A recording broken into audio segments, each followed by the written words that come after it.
এত হাইপ, এত দর্শক, এত আশা জাতীয় দলের সবচেয়ে দামি ম্যাচকে ঘিরে, কিন্তু 6 জন প্রবাসী ফুটবলার নিয়েও সিঙ্গাপুরের কাছে লজ্জায় ডুবল লাল সবুজের দেশ।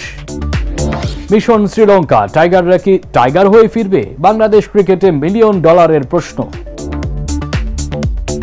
উত্তপ্ত ইউরোপিয়ান ক্লাব ফুটবলে ট্রান্সফার মার্কেট ৬২.৫ মিলিয়ন পাউন্ডে ব্রাজিলিয়ান ফরওয়ার্ড ম্যাথিউস কুনহাকে দলে ফেরালো ম্যানচেস্টার ইউনাইটেড। আসসালামু আলাইকুম প্রিয় দর্শক, বাংলা ভিশনের স্পোর্টস বুলেটিন স্পোর্টস টাইমে সবাইকে স্বাগত জানাচ্ছি। সাথে আছি আমি মামুন আব্দুল্লাহ। দেখছিলাম শিরোনাম, এবার বিস্তারিত। বাংলাদেশের ফুটবল ইতিহাসের সবচেয়ে দামি ম্যাচ, অকল্পনীয় হাইপ উঠেছিল। বাফুফে সর্বোচ্চ চেষ্টাও করেছে। 6 জন প্রবাসী ফুটবলারকে নিয়ে গঠন করা হলো। দর্শকরা ছুটে গেলেন মাঠে। টিকিট নিয়ে কি হাহাকার! অনেক ভিআইপি দর্শক এবং নারী সমর্থক খেলা দেখেছেন, কিন্তু যত গর্জন হলো তত বর্ষণ হলো না। হতাশ বাফুফে, হতাশ বাংলাদেশ। 50 লাখ মানুষের দেশ সিঙ্গাপুর 20 কোটি মানুষের দেশকে বিরাট লজ্জা উপহার দিল। বাংলাদেশ ফুটবলে টানেলের শেষে কোনো আলো দেখা যাচ্ছে না। যে হামজা, সমিত, ফাহমেদুলদের হাত ধরে বাংলাদেশের ফুটবলে নবজাগরণ, উন্মাদনা জোয়ারে পুরনো থেকে নতুন প্রজন্ম। প্রীতি ম্যাচে ভুটানকে হারিয়েছে লাল সবুজের দল, তবে এশিয়ান কাপ বাছে হেরেছে সিঙ্গাপুরের কাছে। তারপরও বেঙ্গল টাইগার্সদের বন্দনা ছিল নারী পুরুষ সব শ্রেণীর ফুটবল প্রেমীদের মুখে। হামজা চৌধুরীর খেলা দেখে মানে অবশ্যই ভালো খেলতেছে দেখে মানুষের এক্সপেকটেশনগুলো ওনারা মানে ফুলফিল করতেছে পারতেছেন দেখে কিন্তু সবাই এখন খেলা দেখতে আসতেছে। এখন আগে হয়তো বা অত আসতো না, বাট এখন মানে মানুষ ফুটবলের প্রতি আরো ঝুঁকতেছে। এটা খুব ভালো লাগতেছে দেখে। বাংলাদেশে আমাদের জন্মের পরে এত ক্রাউড কখনো দেখিনি আমরা, এত ফ্যান বেজ, এত দর্শক, এত জমকালো আয়োজন আমরা কখনো দেখিনি। উন্নতির যে জায়গাটা দেখতে পাচ্ছি সেটা হচ্ছিল প্রবাসী যেসব বাংলাদেশি প্লেয়াররা ছিলেন আমাদের বাংলাদেশের বাইরে, তাদেরকে নিয়ে এসে ফুটবলের একটা উন্মাদনা তৈরি করা হয়েছে, যেটা বাংলাদেশে দীর্ঘদিন যাবত অনুপস্থিত ছিল। আমরা ফিরে যাচ্ছি সেই 90-এর দশকে, যখন মনেম, মুন্না, রুমি, সাব্বির, এমিলি এদের খেলা দেখতাম এবং আমরা অনুপ্রাণিত হতাম, আমরা গর্ব করতাম। তা আমার মনে হয় সেরকম একটা প্রেক্ষাপট তৈরি হয়েছে এবং বাংলাদেশের ফুটবল ইনশাল্লাহ এবার এগিয়ে যাবে। ইন্টেন্সিটিটা মানে যেমন প্যাশনস আছে, সব ফ্যান্সরা আছে, একটা এক্সাইটমেন্ট বিল্ড আপ হয়, প্লেয়ারদের প্যাশনটা, প্লেয়াররা কেমনে খেলে। স্মরণকালে সবচেয়ে বেশি দর্শক ঢাকা জাতীয় স্টেডিয়ামে, কানায় কানায় পূর্ণ ছিল গ্যালারি। আলোড়নতলা ফুটবলের ভবিষ্যৎ উজ্জ্বল দেখছেন সাবেক জাতীয় ফুটবলার সাব্বির। তার মতে দলীয় শক্তি মজবুত করতে আরও আগে নতুন প্রবাসী ফুটবলারদের দলভুক্ত করা উচিত ছিল। খারাপ খেলে, ভালো খেলেছে, তবে আন্ডারস্ট্যান্ডিংয়ে কিছু প্রবলেম আছে। তা এটা আমার কাছে মনে হয় যে বাংলাদেশ ফুটবল যেটা অনেক আগে করা হচ্ছিল, যে অন্যান্য প্লেয়ার হামজা ছাড়া অন্যান্য প্লেয়ারদের সব আগে নিয়ে আসা হচ্ছিল, মিনিমাম 20-25 দিন আগে নিয়ে আসা হচ্ছিল। হামজা পরে আসলে কোনো সমস্যা নেই, কারণ হামজাকে আপনি যেখানে জায়গায় খেলান সেই জায়গায় খেলতে পারবে। কারণ কি এখন ইন্ডিভিজুয়াল ম্যাচ মানে প্লেয়ার খুব কম, ইন্ডিভিজুয়াল মানে প্লেয়ার বের করে নিয়ে আসে প্লেয়ার খুব কম। এখন দলগতভাবেই খেলা হয়, টোটাল ফুটবল হয়। তো টোটাল ফুটবলের উপর ডিপেন্ড, কারণ টোটাল ফুটবল যদি ভালো না হয়, সকল প্লেয়ার যদি ভালো না খেলে, তারা জিতাটা মুশকিল। এই দলটাতে বীজ বপন করা হচ্ছে, কিন্তু আমি মনে করি যে মানে আমার লোকাল প্লেয়ারদেরকে আরও বেশি সুযোগ দেওয়া উচিত এবং তাদেরকে তাদের ফুটবলকে ভালো করার জন্য আরও যেসব পদক্ষেপ নেওয়া দরকার সেই পদক্ষেপ নেওয়া উচিত। ফিনিশিং দুর্বলতা বাংলাদেশের ফুটবলের পুরনো রোগ। একজন নাম্বার 9-এর অভাবে ভুগছে দল। টিম কম্বিনেশনে ঘাটতি দেখছেন সাবেক জাতীয় ফুটবলার এমিলি ও বিপ্লব। বর্তমান দলটার প্রয়োজন আরও পরিচর্যা, মত ফুটবল অনুরাগী দর্শকদের। আমাদের টিম কম্বিনেশন বাড়াতে হবে, আমাদের স্ট্রাইকিং পজিশনের কোয়ালিটি প্লেয়ার তৈরি করতে হবে, কারণ আপনি যে চান্সগুলি পাচ্ছেন আলটিমেটলি ওই জায়গাটাতে কিন্তু আমাদের প্লেয়ার থাকছে না বক্সের ভিতরে, এটা থাকতে হবে। অ্যাট দ্য সেম টাইম আমাদের গোলকিপিং পজিশন এবং ডিফেন্স, এই বিটুইন যে লাইনটা, এই লাইনটাতে আমার কাছে মনে হয় অনেক মিস্টেক আছে। এই মিস্টেকগুলি আপনার রিকভার করতে হবে। দল হিসাবে, একটা পরিণত দল হিসেবে ডে বাই ডে আমরা ইমপ্রুভ করছি। আমার মনে হয় কিছুটা সময় দিলে আমার মনে হয় এই দলটাই আমার মনে হয় ইন ফিউচার আমরা ভালো কিছু করতে পারবো। অবশ্যই ফিনিশিংয়ে ঘাটতি আছে, আমাদের নাম্বার 9-এর অভাব আমরা অনেক দিন অনুভব করছি। তো একটা নাম্বার 9, সুপার নাম্বার 9 অবশ্যই প্রয়োজন আমাদের টিমের জন্য। আমাদের স্ট্রাইকার রাকিবের স্পিড এবং ড্রিবলিং তার অনেক এক্সিলেন্ট। কিছু কিছু জায়গায় দেখা যায় যে তার মিসের পরিমাণ থাকে, দেখা যায় শিওর গোলগুলিও মাঝে মধ্যে সে মিস করে ফেলে। তো এই জায়গায় হালকা একটু টিউনিং করলে, কারণ আমাদের ফরেন প্লেয়াররা বেশ কিছু ভালো ভালো মিডফিল্ডার অ্যাড হয়েছে, হ্যাঁ। তো এখন এদেরকে যদি আমরা কম্বিনেশন করে একজনকে আগে পিছে করে, এবং এটা আসলে কোচদের মাথায় আছে যে এই জিনিসটাকে কম্বিনেশন করে সাজাবে, এবং আমরা আশা করি যে এই প্রবলেম সলভ হবে। আর ডিফেন্সের যে ব্যাপারটা, ডিফেন্সে আমরা মাশাআল্লাহ আমাদের ডিফেন্স খুবই ভালো। দেশের ফুটবলের নিয়মিত খোঁজ রাখা দর্শকদের মতে নজর দিতে হবে তৃণমূলে প্রতিভাবানদের খুঁজে বের করতে হবে ভবিষ্যতের জন্য।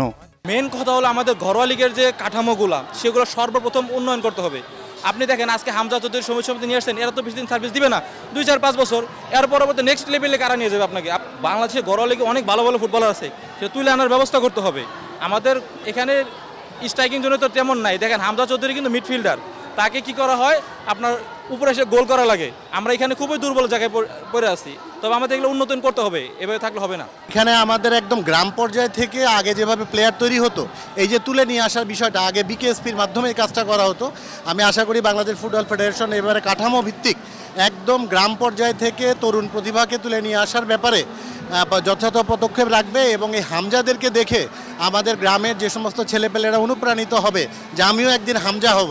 বর্তমান যে টিমে আশা করি তারা থাকবে, আরও 2-4 জন আসতেছে। আপনারা দেখছেন যে এই যে MLS যে দলগুলো আছে, সুলিভান 2 ভাই, তারা যদি আসে আলহামদুলিল্লাহ বাংলাদেশ এশিয়ার মধ্যে বেস্ট টিম হবে।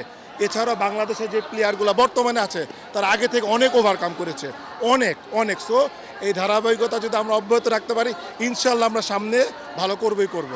এশিয়ান কাপ আছে বাংলাদেশের পরের ম্যাচ আগামী অক্টোবরে, তার আগে সেপ্টেম্বরে আছে ফিফা উইন্ডো। মানিক মাহমুদ, বাংলা ভিশন, ঢাকা।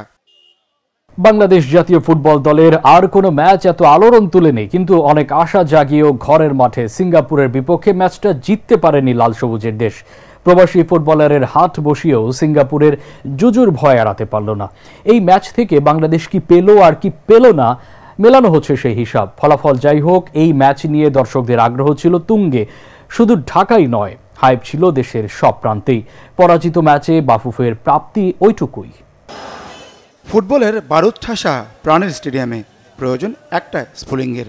দেশের ফুটবলের মশার হাতে 4 প্রবাসী, হামজা, সমিত, ফাহমেদুল, তারিক, কাজী, রবে।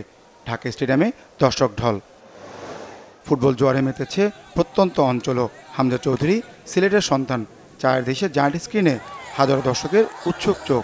ম্যাচ হারলেও জিতে গেছেন দেশের ফুটবলাররা, হেরেছেন দর্শক হৃদয়। আমরা বিগত সময় দেখেছি, আমরা আর্জেন্টিনা, ব্রাজিল সাপোর্ট করেছি, কিন্তু বিগত সময় আমাদের সিলেটের গর্ব আমরা হামজা চৌধুরী আমাদের বাংলাদেশে আসার কারণে আমাদের টিমের যে স্ট্যাটাস, টিমের যে হাইপ, সেটা অনেকাংশে বেড়ে গেছে।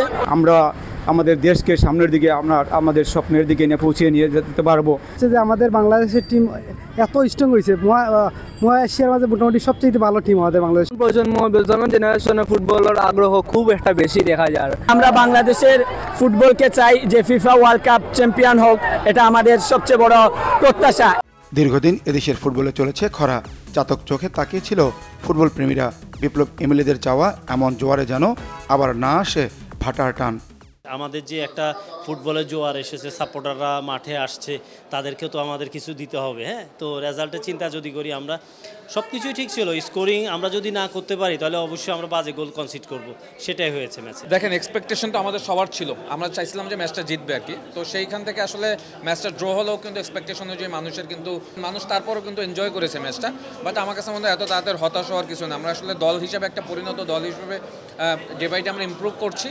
ম্যাচটা কেন হারলো বাংলাদেশ? চলছে তার চুলচেরা বিশ্লেষণ। কেউ দেখছেন সমন্বয়ের অভাব, কারো চোখে অভিজ্ঞতার ঘাটতি। টিম কম্বিনেশনে বড় একটা প্রবলেম ছিল, এবং আপনার যখন স্ট্রাইকার থাকবেন, আপনি রাকিবকে দিয়ে স্টার্ট করিয়েছেন। রাকিব যখন গোল করেছে, আপনি রাকিবকে কি করেছেন? রাইট ব্যাকে দিয়েছেন। এটা আমি বলবো যে কোচের একটা বড় মিস্টেক। আপনি দেখেন, রাকিব গোল করার পরে রাকিব স্ট্রাইকারে থাকবে, প্রয়োজন আপনি শাহরে রেমনকে রাইট ব্যাকে দেন, রাকিবকে আপনি সামনে রাখবেন, বিকজ সে তো স্কোরার। তাকে কী করলেন? আপনি রাইট ব্যাকে দেন। এটা আমি বলবো যে টোটালি কোচের একটা মিস প্ল্যানিং, এবং এই মিস প্ল্যানিংয়ের কারণে আপনার ম্যাচটা হেরে গিয়েছেন। যদি 2 গোল রিসিভ না করতাম ওই ধরনের, তাহলে আমরা ম্যাচটা হয়তো 1 পয়েন্ট নিয়েও বেরোতে পারতাম। তো আমার মনে হয় রাকিবের বেস্ট জায়গাটা হলো রাইট উইং। তো আমার মনে হয় সে রাইট উইং দিয়ে যদি খেলে তাহলে আমাদের জন্য বেটার হবে। ফুটবল কর্তারা যদিও তুলছেন তৃপ্তি ঢেকুর, প্রবাসীদের গায়ে বুনছেন ভবিষ্যতের সুখ স্বপ্ন। ঢাকা জাতীয় স্টেডিয়ামে আমরা যা দেখেছি, এত ফুল হাউস, এইরকম সাপোর্ট, আপনি মার্কেটিং বলেন, ব্র্যান্ডিংয়ে বলেন, অনেক নতুনত্ব দেখেছেন, এই সব কিছুই কোয়াইট পজিটিভ। অফকোর্স আমাদের রেজাল্ট যদি পরে আসতো আমরা আরও খুশি হতাম, but again this is not the end. আমাদের আরও 4টা ম্যাচ আছে ইনশাআল্লাহ। So let us see. আমাদের team fully spirited, fully committed, আমি মনে করি they have given their best. দর্শকরা যেভাবে খেলাটা দেখেছে, ডেফিনেটলি অনেক নতুনত্ব ছিল। আরও অনেক কিছু কাজ করার আছে, যেটা আমরা সামনে করবো। আমরা আমাদের কাজ চালিয়ে যাব। ম্যাচটা জিতলে হতো সোনায় সোহাগা। প্রবাসীদের হাত ধরে উঠেছে ফুটবল উন্মাদনা। জ্বালানির যোগানের দায়িত্ব এখন বাফুফের। মানিক মাহমুদ, বাংলা ভিশন, ঢাকা। বাংলাদেশ ক্রিকেট দলের এবারের মিশন শ্রীলঙ্কা। আমিরাত ও পাকিস্তান সিরিজের বিপর্যয়কে পেছনে ফেলে এবার লাল বলের ক্রিকেটে ফিরছে বাংলাদেশ। এই সিরিজ দিয়ে টেস্ট চ্যাম্পিয়নশিপের নতুন চক্রে পা রাখবেন নাজমুল শান্তরা। যদিও টেস্ট, ওয়ানডে এবং টি-20তে লঙ্কার বিপক্ষে পূর্ণাঙ্গ সিরিজই খেলবে দল, কিন্তু টাইগাররা কি টাইগার হয়েই লঙ্কা থেকে ফিরবে? বাংলাদেশ ক্রিকেটে $1,000,000 প্রশ্ন এখন এটি।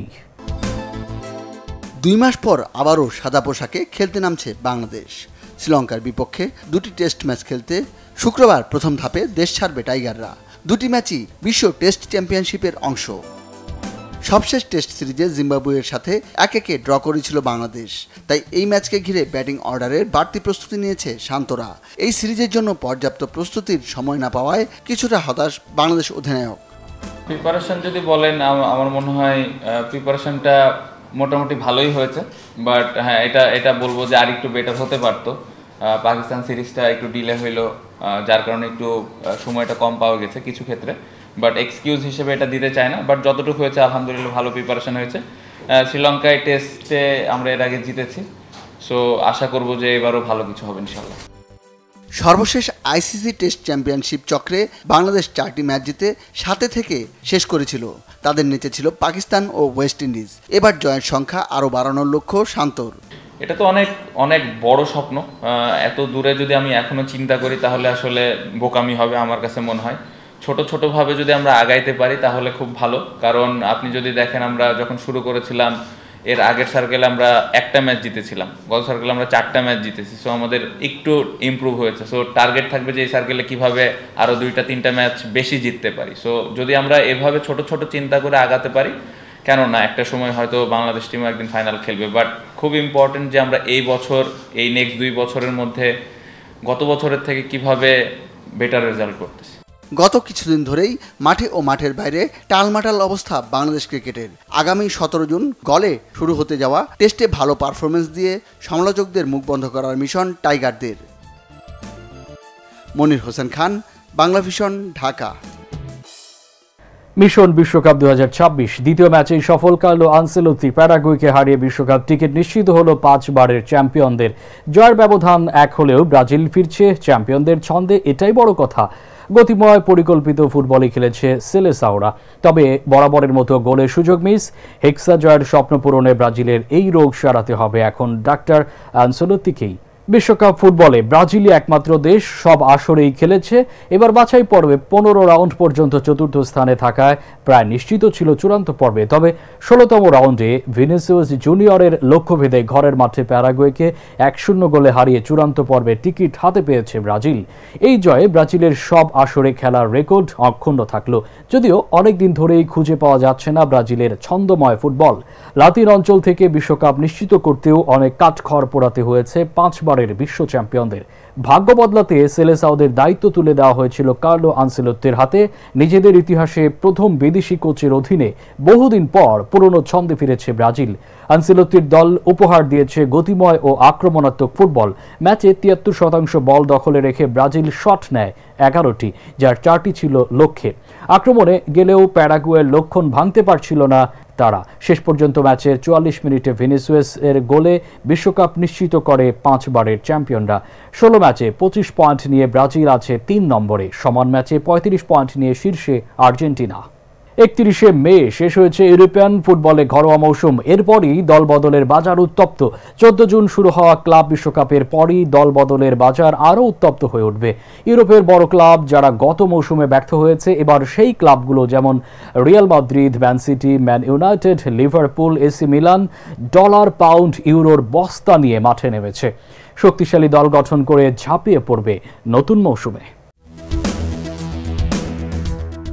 দলবদলের বাজারে এখন পর্যন্ত সবচেয়ে দামি তারকা ব্রাজিলের forward Matheus Cunha. English premier লিগে উলভারহ্যাম্পটনের 26 বছর বয়সী এই তারকা এবার ম্যানচেস্টার ইউনাইটেডে যোগ দিয়েছেন 62.5 মিলিয়ন পাউন্ডে। প্রিমিয়ার লিগের অন্যতম সেরা ক্লাব ম্যান ইউ এবার 15তম স্থানে থেকে লিগ শেষ করেছে। গত কয়েক বছরের মধ্যে এটি রেড ডেভিলসদের সবচেয়ে বড় বিপর্যয়। একজন ভালো মানের স্ট্রাইকারের অভাবে ভুগছে ক্লাবটি। সে লক্ষ্যে উলসের হয়ে গত 2 মৌসুমে 65 ম্যাচে 27 গোল করেছেন অ্যাথলেটিকো মাদ্রিদের সাবেক এই তারকা। ব্রাজিলের এই ফরওয়ার্ডকে অনেক বড় অঙ্কে কিনে রেড ডেভিলসরা নতুন মৌসুমে বড় স্বপ্ন দেখছে। নেদারল্যান্ডসের তরুণ তুর্কি ডিন হুইসেনকে 50 মিলিয়ন পাউন্ডে দলে ভিড়িয়েছে রিয়াল মাদ্রিদ। ইংলিশ প্রিমিয়ার লিগের সর্বকনিষ্ঠ এই গোলদাতাকে বোর্নমাউথ থেকে দলে নিতে চুক্তি শর্ত অনুযায়ী তার প্রথম ক্লাব জুভেন্টাসকে 10 ভাগ এবং মালাগাকে 5 ভাগ অর্থ প্রদান করতে হয়েছে রিয়ালকে। বেলজিয়াম কিংবদন্তি কেভিন ডি ব্রুয়েনের স্থানে একজন দক্ষ মিডফিল্ডার খুঁজছিলেন Man City coach Pep Guardiola. শেষ পর্যন্ত এসি মিলান থেকে ডাচ তারকা তিজানি রেজেন্ডার্সকে 46.5 মিলিয়ন পাউন্ডে কিনেছে ম্যান সিটি। মিলানের হয়ে 54 ম্যাচে 15 গোল করা ছাড়াও আক্রমণের উৎস তৈরিতে একজন অভিজ্ঞ ফুটবলার তিজানি। ডাচ জাতীয় দলের হয়ে 23 ম্যাচ খেলে দলের অপরিহার্য হয়ে উঠেছেন তিজানি। তাকে নিয়ে এখন বড় স্বপ্ন দেখছে ম্যান সিটি। ফ্রান্স জাতীয় দল ও ক্লাব দল নিসের সেন্টার ব্যাক ক্লেয়ার তোডিবোকে 35.4 মিলিয়ন পাউন্ডে দলে নিয়েছে ইংলিশ ক্লাব ওয়েস্ট হাম। ইংলিশ প্রিমিয়ার লিগে 14তম স্থানে থাকা দলটি রক্ষণভাগী শক্তি বাড়াতে দলে নিয়েছে এই ক্যারিবীয় ফুটবলারকে। ওয়েস্ট হামের হয়ে লোনে এক মৌসুমে 27 ম্যাচ খেলেছিলেন তোডিবা। ম্যান সিটি রায়ান আইত নুরিকে দলে নিয়েছে 36.5 মিলিয়ন পাউন্ডে। তার সাথে 5 বছরের চুক্তি হয়েছে ইংলিশ ক্লাবটির। ফ্রান্সে জন্ম নেওয়া আলজেরিয়ান জাতীয় দলের 24 বছর বয়সী লেফট ব্যাক রায়ান আইত নুরিকে নিয়েই ক্লাব বিশ্বকাপে খেলবে পেপ গার্দিওলার দল। ফ্রান্সের অলিম্পিক লিওর তরুণ প্লেমেকার রায়ান শেরকিকে 30.5 মিলিয়ন পাউন্ডে দলে নিয়েছে ইংলিশ ক্লাব উলভস। ব্রাজিলের ফরওয়ার্ড ম্যাথিউস কুনহাকে ম্যান ইউনাইটেডের কাছে 62 মিলিয়ন পাউন্ডে বিক্রি করে রায়ান শেরকিকে কিনেছে উলফ। রায়ান শেরকি একজন অ্যাটাকিং মিডফিল্ডার, আক্রমণ উৎস তৈরিতে একজন দক্ষ খেলোয়াড়। 21 বছরের এই তরুণকে নিয়ে বড় স্বপ্ন দেখছে উলভস। ম্যানচেস্টার সিটির একাডেমির প্রোডাক্ট 22 বছরের ফরওয়ার্ড লিয়াম ডেলাপ এই মৌসুমে দল বদলে ইংলিশ ক্লাব ইপসুইচ থেকে চেলসিতে যোগ দিয়েছেন 30 মিলিয়ন পাউন্ড ট্রান্সফারে। ইংল্যান্ড যুব দলের এই তরুণ তুর্কি ইপসুইচের হয়ে গত মৌসুমে 37 ম্যাচে করেছেন 12 গোল। আক্রমণের শক্তি বাড়াতে চেলসি এবার ভরসা রাখছে তরুণ লিয়াম ডেলাপের উপর। Saifur Rahman Chowdhury, Bangla vision, sports desk. বাংলাদেশের শ্রীলঙ্কা সফর দিয়ে শুরু হচ্ছে আইসিসি টেস্ট চ্যাম্পিয়নশিপের চতুর্থ চক্র। একই সময় লর্ডসে চলছে টেস্ট চ্যাম্পিয়নশিপের তৃতীয় ফাইনাল। সেখানে মুখোমুখি দক্ষিণ আফ্রিকা ও অস্ট্রেলিয়া। টেস্ট চ্যাম্পিয়নশিপে প্রথম 3 চক্রে সবচেয়ে সফল দল অস্ট্রেলিয়া, যারা এই নিয়ে দুবার ফাইনাল খেলেছে এবং দ্বিতীয় আসরে চ্যাম্পিয়নও হয়েছে। নিউজিল্যান্ড প্রথম আসরে ফাইনাল খেলে চ্যাম্পিয়ন হয়েছে, তবে দুর্ভাগা দল ভারত, যাদের প্রথম 2 আসরে ফাইনালে খেলে রানার্স আপ হয়ে সন্তুষ্ট থাকতে হয়েছে। অন্যদিকে টেস্ট চ্যাম্পিয়নশিপে বাংলাদেশের অবস্থা বড়ই করুণ। 9 দেশের এই আসরে বাংলাদেশ প্রথম 2 চক্রে নবম এবং তৃতীয় আসরে সপ্তম হয়েছে। এবার চতুর্থ চক্রে সেরা 6 থাকার চ্যালেঞ্জ নাজমুল শান্তদের। সবাই ভালো থাকবেন। আজকের মতো শেষ করছি বাংলা ভিশনের স্পোর্টস বুলেটিন, স্পোর্টস টাইম। আল্লাহ হাফেজ।